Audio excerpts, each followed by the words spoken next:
2 dicks, 0 chicks, and 3 flicks. You're listening to Fart House Cinema.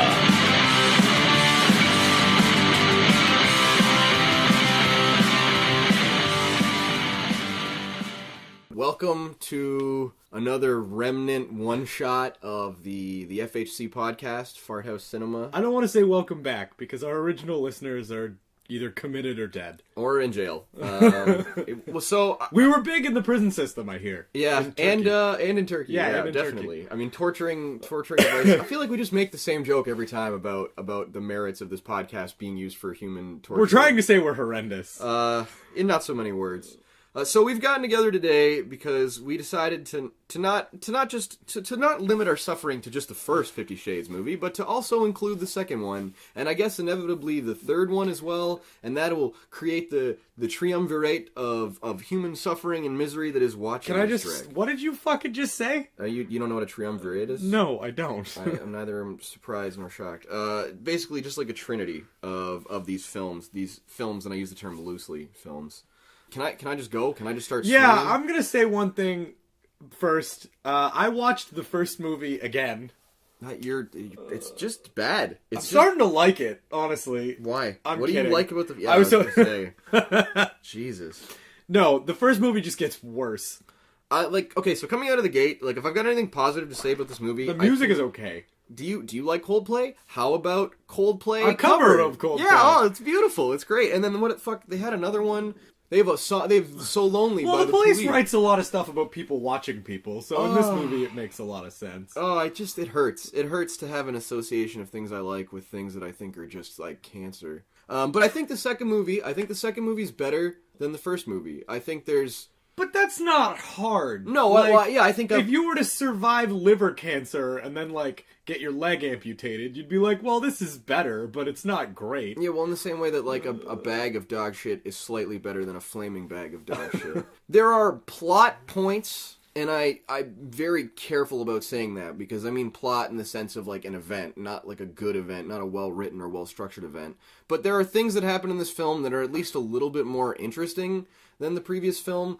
There are some enemies, there's some, cloak and dagger-esque interaction. It's too much. It's just dumb, though. This film is just for, lonely fat girls. This movie is just for, lonely women that are looking for, softcore porn. Because it's about a guy who's in super ridiculously good shape. With tons of money. 27 years old and, stupidly fucking rich. Like a billionaire. Which, by the way, in this movie, in the first one, they didn't do a lot of talking about how rich he was. Mm-hmm. You were just supposed to assume it because he has gray industries or whatever.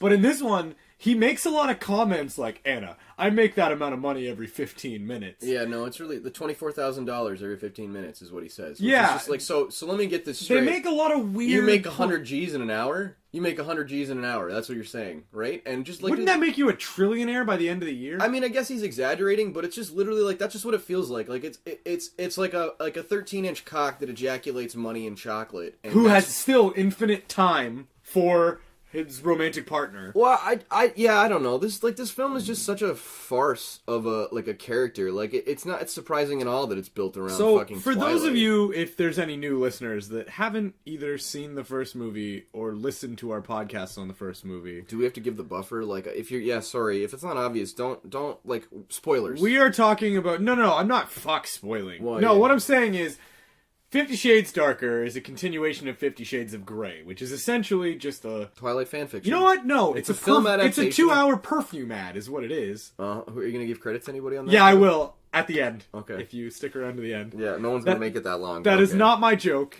but it's true. It's honestly... All it's missing is James Franco in an old car. It's one of the most poignant observations about the first film. And even, so here's how this film works, alright? And it's...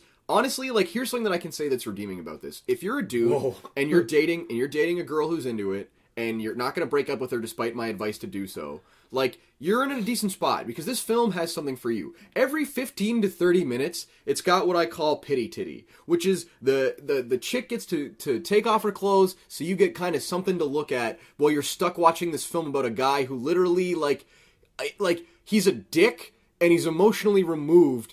So he uses that to sort of manipulate this girl into doing what he wants. And, she's constantly protesting and arguing about not being like his submissive, like his slave, like not being able to give him that sort of lifestyle. She's just vapid and dumb. That's the worst part of the whole movie. Like the worst thing for me is that it's just like she ends up just doing it anyways. Like she's like, no, I can't be this thing for you, and then. Like, but hold on, here's the spreader bar. Yeah, every 15 to 30 minutes, it's like she takes a step further down. Like there's a point where he busts out some Benoit balls, and she's like, I'm not putting those in my butt. And I laughed because I thought it was actually kind of like quirky or sort of funny. But then it was just like, but you probably will. Like you literally probably will because like 10 minutes ago you were like, I'm not going to do anything kinky, and now you're like, I want to be spanked, and now I want to be handcuffed. And like, let's talk about the sex scenes, all right? So when I'm right out of the gate, I knew I wasn't going to pay for this movie. I'm sorry if this makes me like if this disqualifies me as a critic, but like, no, I watched it on the internet. No, exactly. So I downloaded like a copy, and it was like Chinese subbed, and they censored all the sex scenes. So I was like, oh well, I better watch. If I'm gonna go through this, I might as well at least see like the point of it. So I got the actual like non-censored version. It's like it's not so even was the good. censored version just like 15 minutes long? No, because they just cut out the sex scenes in this film are like what, like 4 minutes tops. Like they include 5 seconds of finger banging, like 10 seconds of oral, and then they basically have vanilla sex. And the BDSM part is that occasionally she wears handcuffs that he takes off almost immediately every time. And I don't even know, like, I can't critique the sex scenes because it's not supposed to be pornography. It's supposed to be this weird softcore mix. But I just don't, like, I don't get it. Like, there's no real BDSM. It's like, I think one of the funniest parts in the sex scenes is when he's going down on her and she's standing up, but her legs are completely shut. It's like, where are you trying to go, bud? Unless she's got, like, a huge clit or a dick.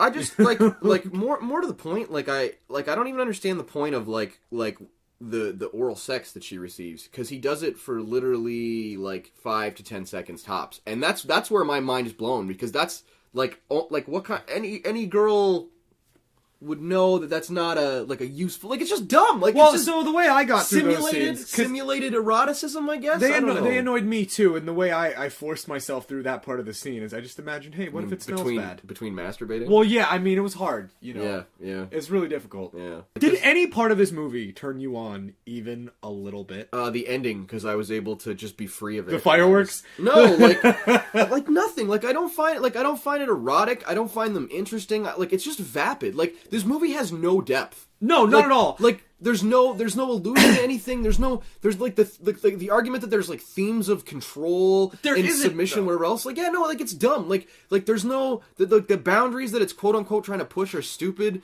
And like these enemies, these characters that they're developing that their relationship is supposed to have, like the Mrs. Robinson archetype, her boss who I want to talk about. Yeah, that got and, like, weird. The photographer. Like these are just three people that have nothing better to do in their lives than to be hung up on a girl who literally refers to herself as nothing. Like the only I don't know. Okay, so I want to talk about their relationship a little bit. This is what I started thinking about almost immediately. The minute he goes, "Oh, let's go for dinner and whatever," and what drives me nuts about their relationship is there's nothing to it beyond the fact that she's like an 8 and he's kind of attracted to her. Dude, like the whole... There's no depth. They don't know anything about each other. They don't have any kind of connection. They've never even watched a film together, arguably. Unless it was like... What are you implying? it drives me nuts. They don't actually know each other, but they're both, like, obsessed with each other. And I'm gonna level with you. She's not that hot, and he's not that magnetic. They should not be that obsessed with each other. I mean, I definitely think they lack for real chemistry, and it's funny how much, like, not real conversation they have. Like, they have a point where they're talking about, like, that's what conversations are. Like, if you notice, most of their dialogue in this movie actually takes place over, like, text. Let's talk about that. Like, how fucking weak and I do like that concept when it's well done. I hate it. If you've ever seen House of Cards does that really well. I think it's dumb. Like, I'm not watching... Like, if I wanted to read, I'd read a book. I don't need to watch it unfold, right? Like, I don't necessarily want to watch a whole movie like that, but what I do appreciate about it... It's realistic, I guess, well, because people do text. Because 3 years ago, what it would have been was somebody texting and then reading every text out loud. Sure.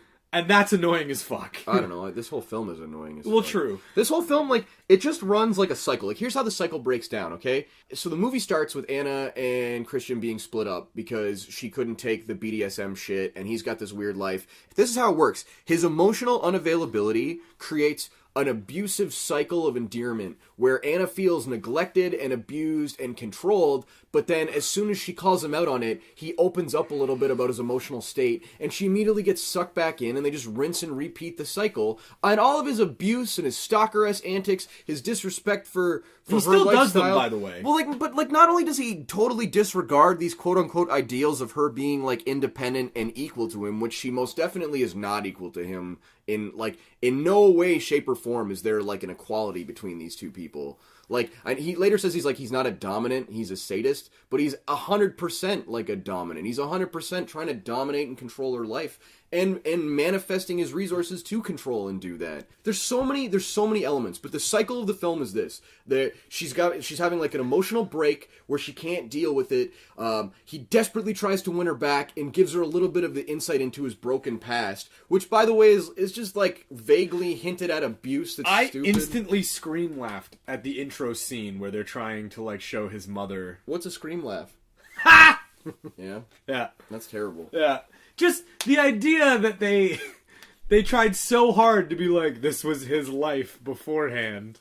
This is why he's so damaged, but it's useless. I mean, they don't explain it, but he's a brawl. Oh man, there's a scene he's where a brawler. Okay, let's talk about that. I want to talk about this too, because there's the scene where his sister brings up, oh, he used to be a fighter.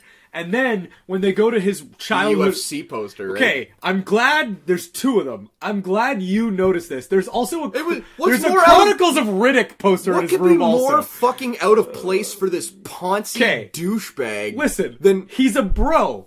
Before everything else, he was a bro. His favorite movie... I don't know if you noticed the Riddick poster in his room also. I was too big. I couldn't help but notice. Who puts a picture of their Riddick poster? Who puts a picture of their mom in front of a UFC poster? Like, it doesn't even... And the UFC poster's not even like... That's like an event that's outdated. It's so outdated at this point. I didn't even catch... Well, that was his childhood room, so it would make sense. Because they didn't change his childhood room. But a rich family with a modicum of money... The minute he moved out, would have at least put a flat screen in there. I literally don't know a single person who's ever put up a UFC poster in their room. I don't know a single person. I know a few people that look like they might, and you know exactly who I'm talking about. But even then, I don't think they do. Like, no! I don't know any. It's like the people writing this were like, okay, how do we? What are like? I bet you he likes to Chris fight. Then too. He likes to fight, and he like okay. Here.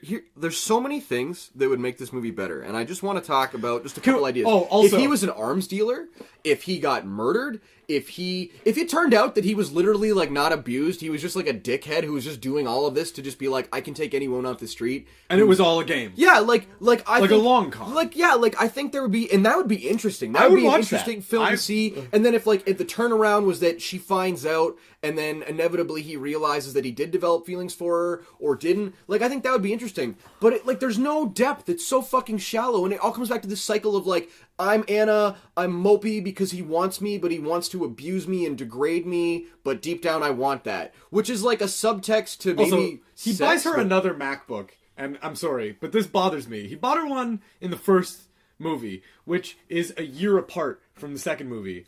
Where'd the first MacBook go? Well, sidebar, it's the same MacBook twice. Okay, well, I mean, again, like, he can't, there's no real emotional connection between these two, so it has to be demonstrated through gift giving and his physique. Like, he's hot. I also thought it was weird that he buys her all Apple products, but he uses an Android phone. He's the hot guy who's damaged and emotionally unavailable. I mean, again, I prefer Android to Apple, so, you know, that makes sense. But they put so much effort into being like... It's not, because if you're into, like, your basic bitchery 101, it's perfect. Like, here's also a Starbucks Gold card, you fucking idiot. Anna, in my mind, is just such a fucking basic, dunce, irrelevant character. They try to make her intelligent by making like esoteric references to literature, as though that proves as though that proves that she's smart. But if anything, constantly, time and time again, you see that she's emotionally like idiotic and totally unaware and unsure of herself. And there could be the argument made that maybe he's helping her discover these things about herself. But I disagree. Like, I think she's just totally one-dimensional. And there's that scene where she's talking to, let's call him Christian's rapist, the Mrs. Robinson character. And she's like, you don't strike me as the kind of girl who wants to be owned. What are you basing that on? What the fuck are you, how can you later accuse this girl that she's only using him for his money, but then also be like, you don't want to be owned. She specifically does want to be owned because she keeps coming back to this same stupid cycle of, and this is the cycle, this is what I'm talking about, like, emotional unavailability causes Anna to pull away / BDSM subtext / abuse. Okay, so the cycle is this. Emotional unavailability and emotional abuse of Anna results in Anna's distance. Christian then shows up totally without warning, unprovoked, to be like, I can't do without you, Anastasia. I need you. The names in this movie are ridiculous. Man, I'm not even... let me finish. It's Young and the Restless with porn. That's all this movie is. But it's not even porn. It's not even good. Like, I can't... Like, it baffles me that anybody felt the need to censor the sex scenes in this film. Well, because the Chinese. I guess, but like titties? Are titties a problem? Like, I don't know. It's just so... It's baffling to me, but I guess... Also, how does Kim Basinger still... Basinger? Basinger? Anyway, how does she keep getting work? Her face looks like an old purse. She looks like she got in a fight 4 days ago. I definitely feel like not to judge her quote unquote merits, but like, yeah, she's you know what, she's a perfect fit for this film because her acting was rigid and unnecessary and kind of dumb, and she's gross. This whole film is just such a letdown. Like, I really felt like, okay, so this is, like I said, it comes back to this, like, if you're dating a basic bitch, or if you're with a basic bitch, or if you're just with a girl who fucking likes it, and you've got to go see it, at least every 15 to 30 minutes there'll be a sex scene. On top of that, this girl is going to be randy as fuck. So it's actually a great move. Like, as a tool, as a guy who likes having sex... Get yourself a little bit high first, and then... Get yourself a lot of high. Or drunk. Actually, drunk might be bad. But either way, like, just, like it's a great tool. Like, there are guys out there across the globe that are like, this is great, like, this is perfect. Like, but you can find women like that without having it. Anyway, I might just be lucky. My point is... I doubt it. What's your point? My point is there's other ways to find people like this without having to subject yourself to this piece of shit. But what I'm saying is, like, that's not, like, people that like this movie aren't those people. Like, if you have experimented with the BDSM lifestyle, you'll look at this movie and go, like, why am I watching this? Yeah. Like, there's not, like, it's not for I'm you. not rich, it's and I've done 50% of the sex in that movie. This movie... I have no money at all. This movie is for vanilla people that want to feel slightly kinky. Like, this is for people that like spicy food, so they put pepper on shit. It's just so bad. There's just so many exchanges that are needless. Like, there's this introduction of one of his past subs who's like a suicide attempted. The girl from The Grudge. Well, and I just, like, I love how they make her like this disheveled, like, junkie who's so, like, her life is so bad that she has to try to show up at Anna's, and like to the. Can we talk about that scene, Let's please? Talk about it. Because Let's when they try to illustrate, like, the power Christian has over this woman, and he literally just points at her and then tells her to move, and then gets her to, like, kneel down, and Anna's like, how did you do that? That's not even the part that bothered me the most.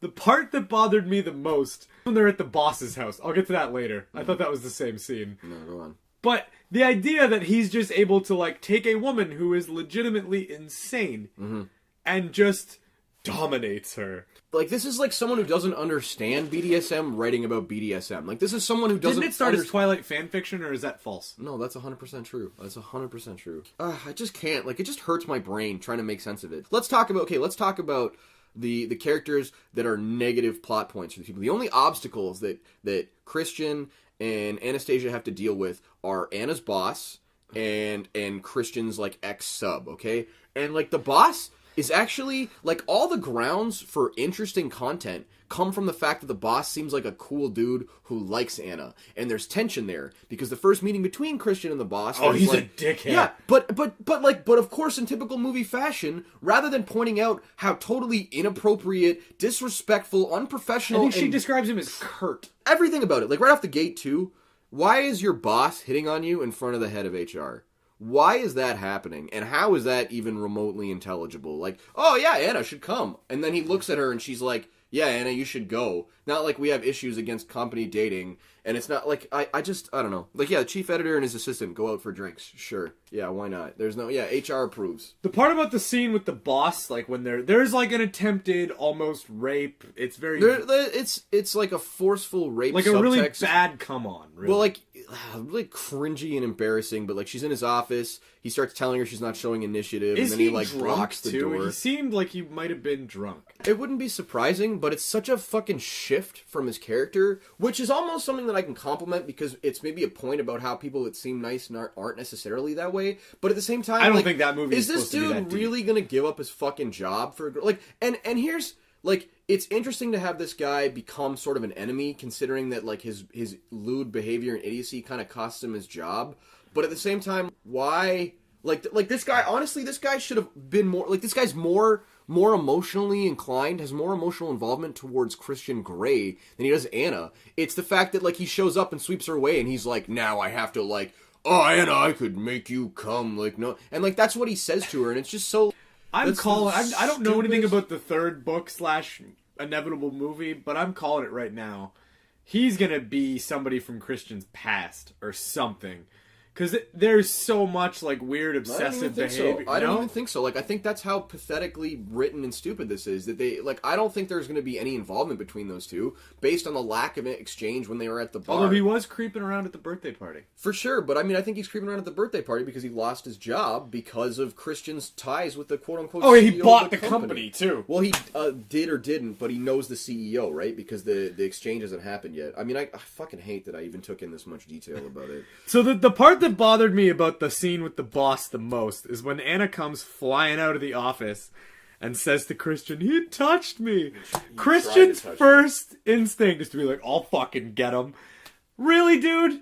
Like, you're like 5'8", and you have a guy who looks like a badass, his driver, standing next to you. Just immediately send that guy. I think it's really funny, too, that, like, you go through all this subtext of talking about Christian's troubled past and how he's a brawler, and then Anna's like, no, don't leave me, and he just stays. Like, here's a better option. If Christian had gone up there and beat the fuck out of him. And I don't mean like a beating, like, I'm talking like a beating like Ray Liotta in Killing Himself. Yeah, like, I'm talking like bordering on disgusting, and then Anna's like, holy shit, like, he really is a sadist. But no, they would never do that because he has to be a good guy. So, like, he sends his bodyguard up there to do what? Exactly. Like, what? He obviously didn't kill him because he's shown later on in the movie twice. I don't know. Yeah, it's just dumb. You need to have these contrived enemies because if you don't have enemies, you've got no plot. But the truth is, you don't have a good fucking plot, anyways. Like, there's just nothing. There's nothing compelling. There's nothing interesting here. Like, it's literally, here's the formula: Mopey, reunite, trying to be couple. Anna realizes she's craving not only fucking, but also, like, weird BDSM subtext fucking. Move forward from that, throw in, like, a weird music video where they're on a fucking helicopter, plane, glider, boat, whatever. This movie's glider scene is the boat, which is just like, Anna, be careful, you've got to drive this boat. You're in the middle of a fucking... You're like, what are you gonna hit? If I were to see you parallel park a giant car, I'd be a little bit more impressed. Be careful. Of what? There's so much weird, arbitrary shit, too. Like, oh my god, look at that house over there. I wonder who lives there. Oh, it's an old lady whose husband blah, blah, blah, blah, blah. You just made that up, didn't you? Yes, I did. Like, yeah. What the shut the fuck up. Stop trying to be funny. Like, oh my god. Alright, so... they're not human. Like, whoever's putting this film together, like, I feel like they don't know what humans are really like. But that's what this is. This isn't about being realistic or grounded. This isn't about... Like, this is literally fantasy. This is a fantasy escapism for a girl who has no real personality, who doesn't have a relationship experience, who doesn't know herself, so she can be like, oh, the perfect guy comes along, and he's just the right amount of mean and mysterious, but he gets me. And it's like, there's nothing to get. There's no exchanges. You don't fucking learn anything. There's no depth. Like, everything is so fucking shallow. This movie is just a collection of scenes that are black and white. There's no conflict in anything. Like the opening of the film is Anna being like, I can't be what you need. I can't be this, like, sub who takes the abuse. And then by the halfway point of the film, she's pretty much begging to be abused. Like, it's just dumb. The subtext about emotional control through withholding information and withholding affection by Christian's part are honestly really troubling. Like, not to get all emotionally psychological about it, this is a really unhealthy relationship. Like, right across the board. Yeah. Can we also, before we get into that, because I feel like that's going to take up some more time, can we talk about the helicopter crash? The most useless and irrelevant... So they spend 3 minutes acting like he's missing, yeah, and then he just shows up. In the last 30 minutes of the film, there's an arbitrary helicopter flight scene through woods, and the helicopter seems like it's going to crash, and there's panic for all of 4 minutes, and then he shows up kind of bloodied and dirty. A little bit, just on the top. And they're like, oh, and he looks like shit. And it's like, he really doesn't. This was just an idea they came up with last minute. Because it's just so, all the drama and all this, I thought maybe they were going to end the movie here. And I was like, oh, cliffhanger, cool. Oh. Great way to market to these idiots that are already giving them money. But he just walks in. Like, literally, like, if you had started thinking about something arbitrarily, just, like, if you'd gotten caught up in a daydream, the moment you come back in, you'd be like, what helicopter crash? Like, it's the most arbitrary, all the tension and all the drama from this fucking point are completely offset. And you'd think, like, here's what I thought, like, okay, because, like, the big whatever is that he's like, oh, marry me, and you don't really know, and, like, I thought for sure she'd be like, no, I can't, or I don't know, and then with the near loss of him, she realizes, like, holy fuck, I couldn't live without you, and then says yes, but it doesn't even matter. You could take the helicopter crash scene right out of this fucking movie, and it wouldn't have changed a goddamn thing. Let's talk about, hey, for your birthday, I'm gonna marry you. The worst fucking gift. Hey, happy birthday. I own half of your stuff. Yeah, hey, that's the gift that keeps on giving. Yeah. But I feel like you busted me, though, with the daydream thing. That literally happened to me. Dude, like, it's just baffling. Like, it's so out of place.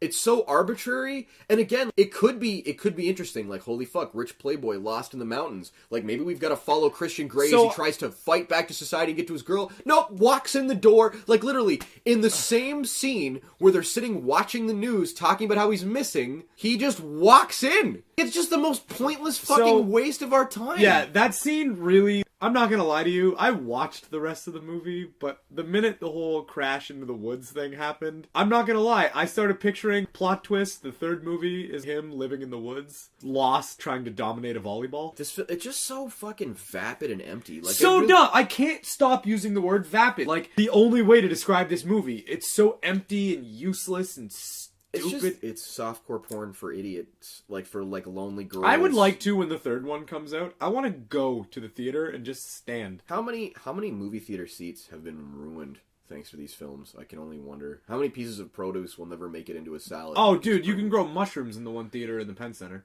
There's so many good movies out there. There's so many people that have like ideas for stuff, that want to do stuff, but like this isn't even a good film. This is just marketing. Like, this is literally just an adaptation of a book to sell to lonely women and guys with girlfriends that kind of want, like I said, like basic bitchery. Like, you want spicy food, so you put some pepper on it. Like, it's literally what it is. Like, I can't find anything about this movie that I find appealing or charming, except for the fact that it's better than the first one because there's actually some things that happen. The first film is this film without the weird idiot characters that totally jeopardize their own lives for the sake of making things more interesting. Take out the junkie, take out her rapey boss, and it's literally the first film all over again. It's literally the first film all over again. It's the cycle is twice. Emotional abuse, distance, gift, like sex, emotional exploration of Christian's abusive background, 5-second thing. Literally, you want a roadmap, Anna? Anna's lonely and misses Christian. Phase 1. Phase 2. Christian shows back up in her life and she's having a hard time dealing with it, but he tells her it's going to be different. Phase 3. He's trying to behave himself, but Anna wants to get fucked. Phase 4. They fuck, but there's a weird, like, it's not quite what he needs and wants, but they're both happy. Phase 5, Anna realizes that she's got to compromise her ideals to be kind of submissive and be dominated so he can be fucking happy. Phase 6, Anna feels mopey because she's compromising herself. Run the cycle again. The first time it's like he talks about his mom. The second time he's like, I'll draw you a roadmap, which we can talk about because I know you were fucking thrilled by this scene. Where he's like, you can touch me anywhere except in this box on my chest. Like, and the third scene, now you can touch me inside the box. Fourth scene, now I'll tell you about the next bit of trauma. Like, it's just so fucking stupid. It's so dumb. It's so shallow. Like, it's not even fun for me to sit here and shit on it because it's just so obviously bad. Like, I don't know. Like, maybe the book is better because there's more detail about the fucking... Don't say that. But again, like, at least from an erotic fiction standpoint, you find... you read a lot more erotic fiction than I do, so maybe. Not really. I'm a porn guy. I'm a dude. I'm visually stimulated. I think, like, if I was going to get into erotic fiction, it certainly wouldn't be this either. Like, again,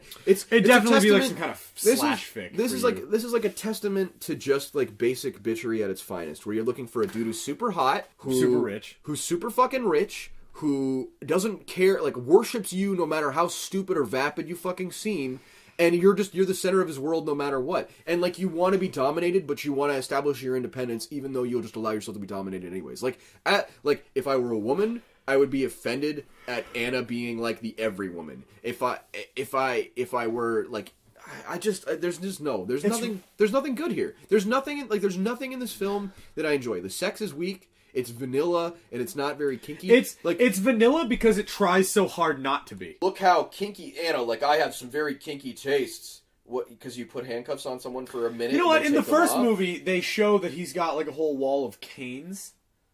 Like, he doesn't use... That's what I'm saying. They have a whole wall of canes. You want to see some intense shit? Watch somebody get caned. That shit'll ruin your whole life. Well, like, and, like, he busts out these fancy-ass fucking, like, extendable shackles, and then the cool, like, his power... Those things are cool, his power move is where he flips her over, or whatever, but it's just, like, and he takes them off. Like, he doesn't, there's nothing... That, like, I've seen more BDSM subtext shit television shows. You know what I mean? Like Kenny versus Spenny has deep episodes that go deeper into the world of BDSM than this fucking movie does. It's just... I can show you pictures on my phone. Pass. No, thank you.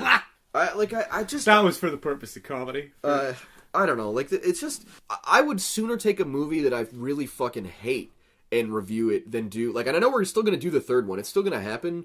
But it's just, like, you have to be so... Like, if you like these movies, please tell me why. Please tell me what it is you like about these films, other than the escapism of thinking that some fucking rich dude shows up, fucks you really well, and takes you out on crazy adventures where you never have to work. And this naive idea that, like, Anna's like, oh, I'm not going to take your money. Like, except you fucking do! Will. In every fucking scene! Hey, buy me another Mac. Oh, like, and he's like, I just transferred you $24,000 in your account, but she's like, haha, I'm paying for breakfast, and it's just like, you're... With the $24,000, arguably. Yeah, you're fucking dumb. And then, I like that she uses it at the auction, too. I don't, because I thought about it afterwards, and I was like, realistically, it's like his prize and his organization. He was probably just said to his parents, like, hey, don't accept her money, or give me the money. Like, and of course, they're, like, the most humanitarian...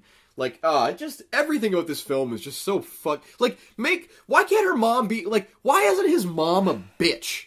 Do you know what I mean? Like, why is that not an explored angle where she doesn't think Anna is good enough? Like, why do they just get along?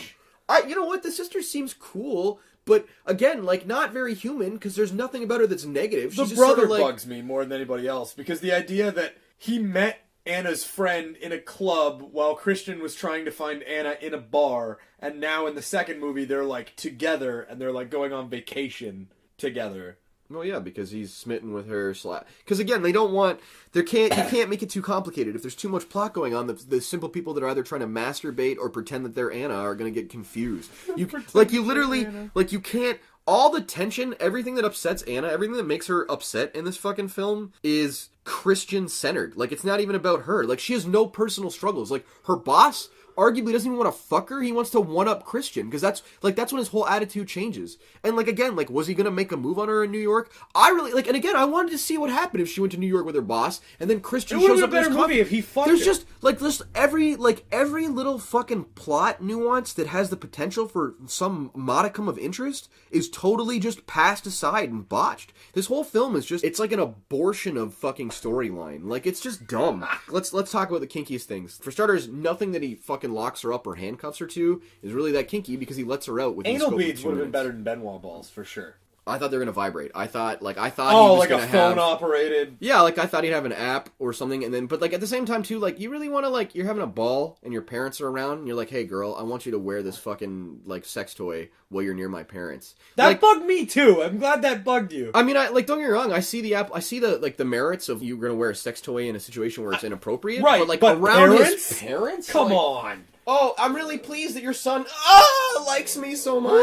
Like, I don't know. We were at this ball for 2 minutes, and then we left, and then we came. Also, her lingerie changes. They make a whole big point. She looked good though. Oh, I don't know. She's got a Hank Hill ass. You're extremely critical needlessly. I think she's a fairly attractive girl. I just don't like from a physical level. Her parents are famous, apparently. I didn't know this until I read on the IMDb. I don't know. Her dad is Don Johnson of Nash Bridges fame. It must hurt. It must hurt a little bit if you're a Bridges fan. But is anyone? Well, I mean, in comparison to this movie, Bridges is like Renaissance quality. I'm running out of steam on this film. Like, I've got so many notes, and it all comes back to just the same. Like, there's so many. I'm gonna have you rattle your notes off in rapid fire, but before you do that, I'm gonna bring up a theory that got me through the last 20 minutes of this film. I could not stop thinking about what are the chances that either one of the main actors/actresses in the movie are now into this. Like, what if them having... this is just a money grab. Everybody in this fucking film is thinking the same thing. And how often do you think that the dude that plays Christian gets, like, accosted by a 50-year-old? Dude, that guy has got a free license to basic bitch ass from now until... Forever. Whatever. Or mom ass. Like, he could probably get... That's what I'm saying. Like, you have to be, like lonely idiots, aging women that have lost touch with their own sexuality or their own ability to get laid. Because it's just such a power fantasy to have this fucking, like, a dude comes along and wants to just shower you with money, affection, and wealth, and all he asks is that you let him make you come. Like, wow, what a rough life. Poor women. Poor you. Tragedy. Alright, let's just talk about some fucking fun things. Yeah, Mike's gonna rattle off his notes. There's no legal ramifications for a near sexual assault from her boss. Her boss just gets to quietly resign. I thought it was a really funny, dark subtext that we didn't talk about, where this guy was basically, like, able to walk away from a company with no problems whatsoever. I never thought of that. And in lieu of that... Dude, it's totally just glossed over. It's totally just like, yeah, he resigned last night, and now you can have his job. And there's, like, that weird subtext of Anna being like, I don't believe you. Well, that's because you don't fucking trust him, because you can't trust him, because your relationship is unfucking healthy. When he says shit like, calm isn't my forte. Yeah, you know who fucking has that problem? Guys who abuse their fucking spouse. For sure. I used to be a brawler. Like, I can't. Where? I can't. Toddler Fight Club? He's such a fucking pretty boy nuts, too. Like, there's nothing about this fucking guy. You think he went by Chris when he was younger? All of this fucking movie is just fluff hype for the third movie. And the third movie is literally just going to be built around Anna having tension with fucking the Miss Robinson archetype. Did you watch the credits for the second movie? There's a teaser trailer for the third movie in the credits. Man, as soon as that, like, same with this one, as soon as the credits rolled... Boom! Yeah, off. Well, you masturbated. Literally, in my notes, I literally have it written down. Please, God, make it stop. I remember, I paused it at the 50-minute mark, and I was like, it was like I took a gut punch. I couldn't believe I was only at the halfway point. Like, it is a long movie. I don't know how you turn the same cycle of stupidity into 2 hours, but goddamn, they found a way to do it. And all the while, not once was I fucking around. Like, the only time, again, in the lingerie scene, I was like, okay. And when she's like, I'm not putting that in my butt, I chuckled. Because it was like, I totally thought that's where he was going to put it. But at the same time, like, there's not even a value in her being like, I'm not going to do that. Because look at the trend. Look at how it evolves. She's going to be... by, like, the third film, she's going to be like, Christian, it's important you respect me. Okay, now I want to felch something. You know what I mean? Like, oh my God. It's just so, like, all right, what do we... I got, like, an actual guttural laugh at the face she made while he was putting in the Benoit balls. Yeah. And then the subsequent, like, oh, like... she just, yeah, like, this movie just cycles around Anna's mopey wandering, and then basic need. Like, she's like, let's just have vanilla relationship. And then every interaction they have from that point on is her being like, I want to go down the road to kinkdom, which completely nullifies the breaking point and tension of the first film. She calls him babes at a certain point, and it really bugged me. I don't know. In a text message I saw, and it with was the just X like, at the end. and I was like, yeah, she's a literary guru for sure. Like, yeah. Yeah, you work in the book industry. Yeah. Oh, I'm a fan of Austen. Okay, babes. I just don't know how and you have all this fucking... You have all this, like, esoteric, like, references, like, oh, I really like the parallels to Dante's Inferno. How fucking dare you? How fucking dare you take a character of such a fucking vapid stupidity and then be like, she's literally officiated. Like, she knows her stuff literally. Like, she's such a... Her favorite author is Robert Munch. There's no way she's read a real book there's like a beautiful irony in taking a character who's so poorly fucking written and then making her, like, literary minded. Like, I love it. Like, you could have given her any other job in the entire... Make her a fucking paralegal. Like, for whatever reason, I could have bought that. But the idea that she's a publisher... Come on. How about, like, congratulations on your promotion, which I may or may not be indirectly responsible for, which we're going to talk about how I'm not going to tell you if I am or I'm not responsible for. Also, while we're out celebrating your dinner, take off your underwear and give them to me, even though we're, like, in public. I'm going to put them in my mouth. Not a poorly written scene, not the worst thing I've ever seen. The elevator scene I liked. Like, yeah, sure, I'm with it as well. I thought it was interesting, though, because it was no one saying anything, and he's like, don't come yet. In an elevator, everyone just heard what you said. And oh yeah, there's no way. It's like, an elevator. You're not... And she's moaning so, like, it's just, like again, like, it's just weird. You know why I get upset by this? Because to me, this is just totally a demonstration of why men, at least for the time being, are just so much more perverse than women. Because, like, it's just, this is so fucking vanilla. Like, there's nothing in this movie that makes me go, wow, that's racy. There's nothing. There's not a thing in this film that makes me go, oh, wow, like, that's kinky or different. Like, and everything that tries to, it's just, like, it's been done before. Like, it's not new, it's not innovative, it's not fucking fresh. Like, you want to show me some fucking kinky shit? Show me, like, his fucking, like, a glass-floored fucking penthouse suite, and he's nailing her on it or something over top of, like, a Manhattan Day parade or some shit. You know what I mean? Like, this dude's got so much fucking money, and he doesn't manage to be any more creative than you or I, and it's just like, fuck's sakes. Arguably, you and I are more creative. 20, you really want to turn this into, like, Spencer and Mike are BDSM aficionados. Ladies, come see us for abuse, right? You know what abuse is? You know what abuse is watching these fucking films. True. And there's no safe word. There's no safe word for these. You just I kept yelling mine the whole time, and nothing happened. 27-year-old billionaire, and he doesn't fucking do anything. The one point you see him supposed to be doing work in this film, and he's texting his girl in the middle of a meeting and getting visibly frustrated. Oh yeah, that like stereotypical corner office, but his desk is huge and oversized, but empty except for one single laptop. She says at some point she's like, I need space, and she's more scared of Christian than something else, and I'm just like, if that were true, then you're dumb. He's just such a cycle of abuse. Like, I can't. She also seems to drink a lot for someone who is dating someone who doesn't like her drinking. Well, again, that's how she establishes her independence, right? I can't always do what you want, Christian. I occasionally get tipsy. Like, I can't. This movie's not worth the time we're fucking putting into it. Also, I really don't feel like Benoit balls are that kinky. Like, you're right, though. Had he had, like, an app that would have, like, controlled them. Right? That would have just taken it up a level, and I would have been like, okay, fucking cool. All right, cool, right? man. You're, like, yeah, all right. Just, there's so many fucking marks. There's so many points where Christian's like, I get that he's rich and has to protect his interests, but he literally has a fucking file on her. Like, he has people that actively stalk and pursue her in order to get information about her, but she's not bothered by that. She's I'm mad that's not normal. His crazy ex is just another indicator of issues, but then at the same time, like, what a stupid, shows up at her apartment with a gun. Like, I just such a stupid character that, and then doesn't even get fleshed out. Like, you figure there's going to be an exchange. Or arrested. Well, and they have this exchange. There's a conversation between Anna and this ex where she's like, I'm not special. I'm nothing. Which right out of the gate, I'm like, at least we agree for once. Like, at the only point in the film where Anna and I share perspective on what she is. And she's like, he's going to get bored of me just like everyone else. Then if you don't believe that and you're just trying to get her to give you the gun, okay, so be it. But if you do believe that, but it doesn't come off that way. Marrying him, yeah, I don't. It doesn't seem like she's just playing. But then she's like, "Stop it! Don't lie to me!" Right? So I'm confused by the relationship between Christian and the facelift lady, because he's like, "Oh, it wasn't like that. She taught me." Taught him? Was he her sub?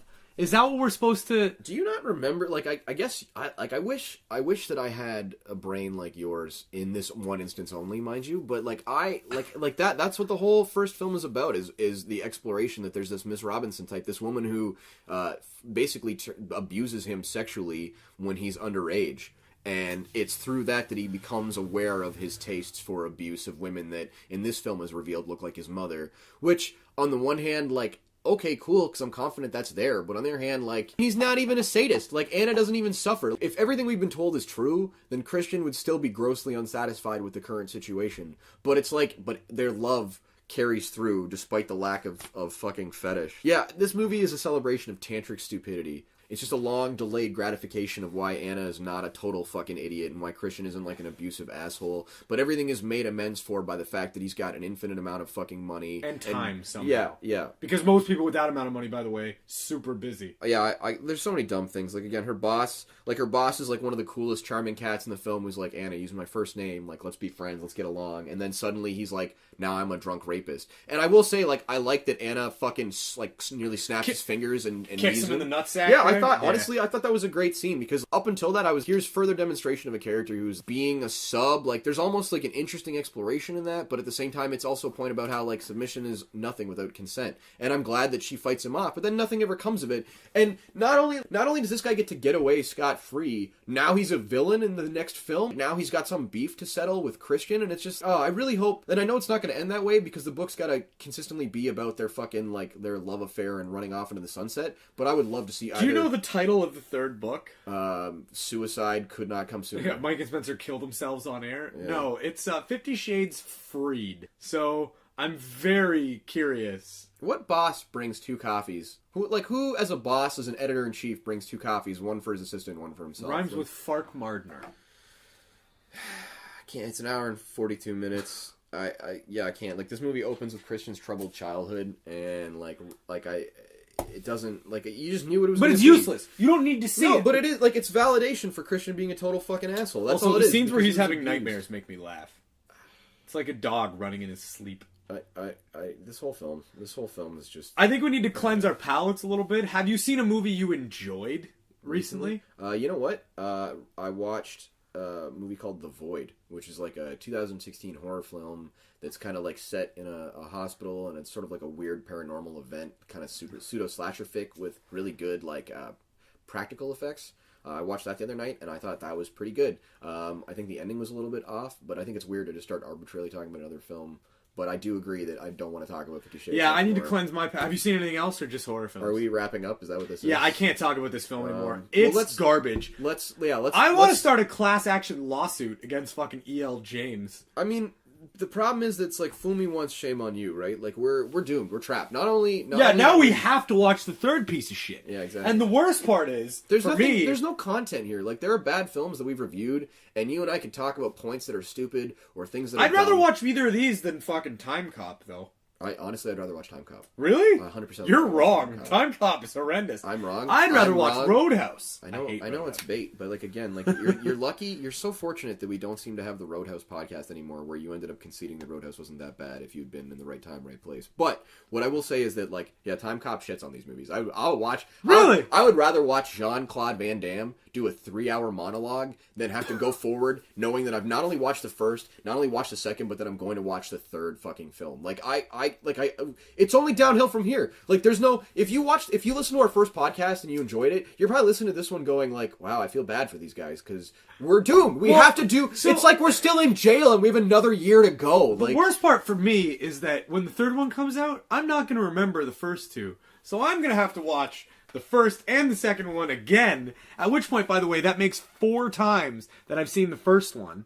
I mean, it's just so, like, it's painful. Like, as someone who likes to see, where's the show and don't tell in this movie? Where's the artistic subtext? Where are the themes that are explored? Where's the fucking cinematic content that makes this a movie? And the truth is, it's not. Like, this is just literally, this book sold really well. Let's just adapt it, and boom. And, like, I bet you, like, the only thing that's got to be worse than the fucking, like seeing this film, like we've had to, is if you were a fan of the books and saw these films. I can't imagine you could enjoy these films. Like, they're not even very, like, visually pleasing. No, they're not. There's a couple good cinematic shots in each movie, but that's because it's a high-budget movie. You give enough idiots enough money and they'll come up with one good thing. What drives me the most insane about these movies is it shouldn't be that actor. That actor does not appear dominant in any way. The only thing he's ever dominated is, like, maybe a smaller dude. Like, that's fine. It's 2017. I'm not going to judge. But I'm saying, if you put a John Hamm type of character... Sure, yeah. I'd even watch Ted Danson. But I mean, it's not for us. We're not the demographic. And that's why it's so frustrating to watch these films, because the demographic I'd rather watch a gay version of 50 Shades. I'm not surprised by that. I think it'd be a more interesting movie. I think there's so much interesting content that could be explored, but none of it is. Oh yeah, there's so many missed opportunities. They don't go deep at all. It's just, I mean, again, it's centered around these two characters who literally have the depth of a puddle on a sunny day. Like, it's just painful. I'm out of things to say. I'm out of things to talk about. If you like the first one, you'll probably like the second one. Yeah, please stop listening to our podcast. And you're probably cancer. Like, you're probably one of the worst things to happen in the human fucking race. People that like this movie are people that, when they have an office potluck, sign up to bring napkins. That's who you are. People who like this movie are people who specifically prefer to fart in elevators full of people. Which, I guess I'm looking at you. Maybe not. Maybe because you. You know what? No, because I have a. You're just the worst. You're the fucking worst. You're the kid in class who reminds the teacher he said there was going to be a test. That's what you are. Fuck. Like, you're the woman in the office that's allergic to perfume, that allows nobody else to wear scented anything. You're the head of HR who acts like she's cool but isn't. But yeah, just stands there and listens to you. That's the end of 50 Shades. I guess we want some feedback. Here's just the general background on what's going on with our podcast. We are alive. Neither of us. Our Yellcast, if you will. We were with SoundCloud for a while, and it was good. but we ran into some kind of billing disparagement or billing And by that I disagreement. mean Mike didn't realize that it was a recurring bill, and then he yelled at SoundCloud for weeks. I have no problem with paying it. It's just that they took the money out of my account without notifying me in any way, shape, or form. And then when I expressed my dissatisfaction, I received less than satisfactory customer service. How long did it take you to get it back? Well, I had to go through the... It doesn't matter. We don't need to go that into the logistics of it. But suffice to say, we're not on SoundCloud. There's the first suffice to say of the new Fart House Cinema, everybody. Hey, man, at least I didn't say docket Oh, yet. here it is. But we still kind of want to do this. At least Spencer wants to do this. I'm on the fence. He's bored, is what it is. It's just hard. It turns movies into work for me, and I'm more of a gamer than a movie guy, and I've kind of been forced to take... I'm more than happy to talk games with you, because we actually have shockingly similar taste in video games. Do we want to... now we're just running into a new realm of babble. I think we should wrap up, but we can I do. discuss future I products. want to cleanse my palate a little bit. We're like, what, a quarter of the way through 2017 at this point? What are we in, April? Yeah, arguably. Have you seen really any good movies that have come out this year so far? I saw the newest Wolverine flick. I liked it, man. I thought it was better than... It was long. Right out of the gate, I haven't liked any of the newest X-Men films. I haven't enjoyed Yeah, them. I know you're like a pretty big X-Men fan, too. I'm not even trying to be an elitist about it. I just haven't enjoyed their style and story. Number 1 and 2 were great. I thought Last Stand was cool. As far as the Wolverine is concerned, I liked the style of it. I thought it was good, but it didn't do anything for me. And I've come to realize I don't like child actors. I don't like kids in films. They're annoying. I don't have anything to add. Would you recommend Wolverine? Yeah, I would say your average moviegoer, it's still better than Suicide Squad, and it's So a is superhero movie. literally. I would literally rather watch the new 50 Shades. I would rather watch Suicide Squad 4 times in a row than sit down and watch Really? any of the fucking 50 Shades movies. And I fucking hate Suicide Squad. To me is such a fucking farce. We should do Suicide Squad. That would be interesting. We should do that. We're a little late to the party, maybe, but I think there's always time to shit on bad movies. yeah. Well, fuck. It's time you can't get back. I mean, we shit on Roadhouse, and that movie came out. I don't before shit on either of us Roadhouse. were You born. shit on Roadhouse, and you constantly try to poke at me about it as if I don't remember the time that I convinced you and it made you agree to the fact that Roadhouse isn't that bad. If we're talking about Roadhouse 2, absolutely. Roadhouse 2 is a horrendous piece That movie is like a Would deep you fried rather turd that's been watch shit on. Roadhouse 2 again? Yeah. That's Really? how much I don't like 50 Is Shades. there a movie... At least there's violence! That's At true. least there's some fucking fighting! At least there's some plot! Shit! There's some drama. You find out what happened to the fucking guy from the first Roadhouse movie and you're actually upset. 50 Shades, I'm just upset at myself for not making better life choices I'm in trying my to time. think of my favorite movies of 2017 thus far. I did like Wolverine. I thought Goon 2 was really good. I haven't seen Goon 2 yet, but I've heard good things and I'm excited for it. I really like the first Goon. I'm excited for things like, obviously, Fast and the Furious. Harbinger Down on Netflix. This is kind of a neat aside, but I'm a big fan of The Thing, as you may or may not know. Classic film with Kurt Russell. The Carpenter Yep, movie? exactly. And they made a sequel in 2013, I think. Honestly, it's a reboot. Well, technically. but I mean, a sequel in the sense that it's another movie. But set it was in the also same world, but Carpenter that did it it, was a wasn't it? prequel. It wasn't a reboot either. But I think, Carpenter might have had some involvement. But the point I'm making with Harbinger Down is that Lance Henriksen film. It's on Netflix right now, and it's the same team that did the practical effects from the prequel to The Thing. But what happened with the prequel is that the studio came in and was like, let's go CGI instead of practical effects, which is like the biggest disgrace and disrespect to the first Thing film. But so these guys, I guess, did a crowdfunding thing and put together this film called Harbinger Down, which is essentially a Harbinger Down, yeah. And it's like The Thing on a boat in the Arctic, and it was actually pretty cool. So I didn't hate it. Like it's like a B horror movie at best, but it was. Did you see Split yet? No, haven't. And Are you okay? Have you seen Unbreakable? And I do know you there's like a it? tie into. I want to sit down with Unbreakable again. I wasn't crazy about it the first time I saw it, to be honest. We might have been pretty young when that. I mean, you're like a Younger, year older, for sure. 2 years older than me. I think a year, but I don't know. All right. So 50 Shades of bad. There a lot are of good still movies good. out there, though.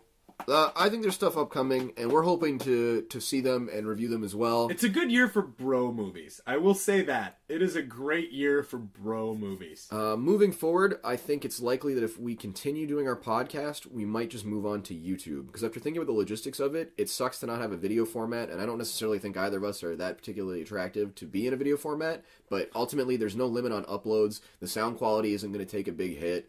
And ultimately, I don't know, as good I mean, as... if Rogan can pull off video I mean, format. as good as SoundCloud was, I don't know, what they were giving us for what they wanted to charge, I didn't think it was worth it, which is where it kind of Where are came you going to throw this one? Well, so this one, it depends. I'm going to edit it, and then maybe we're going to put up together a YouTube channel. So, I mean, again, it doesn't matter to talk about it, because wherever you're experiencing is what we did with it, so either I'm wrong or I'm right. But Honestly, yeah, we could just put it on iTunes, to be honest. honestly, we could just put it on iTunes, to be honest. I have nothing else to add. I think we covered some ground. I think it's good. Fart House is, the embers still burn, even if the fire is low. Mike and I rant about a lot of things regardless. What? No. As much as he denies that we are actually friends, we get together quite frequently and shit on more than just movies. So if you guys would rather we just get together and shoot the shit... I mean, really, like, the inevitability of this is we're just going to probably keep getting together and talking about stuff and putting out the cast. Sometimes it'll be about movies, maybe sometimes it'll be about gaming. Other times it'll just be about general I think we should now go by Fart House Industries. FHI? Well, we're rebranding, we're redeveloping. It's a strange time. We've put exactly $0 into R&D, but we have a lot of ideas. Yeah, we'll see what comes of it. But as always, thank you for tuning in. Thank you for listening to us yell at each other. This has been more civil than some of our that has episodes. You fucking idiot. Well, I've been waiting the whole time for that. Yeah, you can tell. Really, head scratcher. Tune in next week to see what's next on the docket. Who It'll be knows? like months from now. One of us will be in jail, and the other one will be not bailing Spencer out. Thanks, guys. Cheers.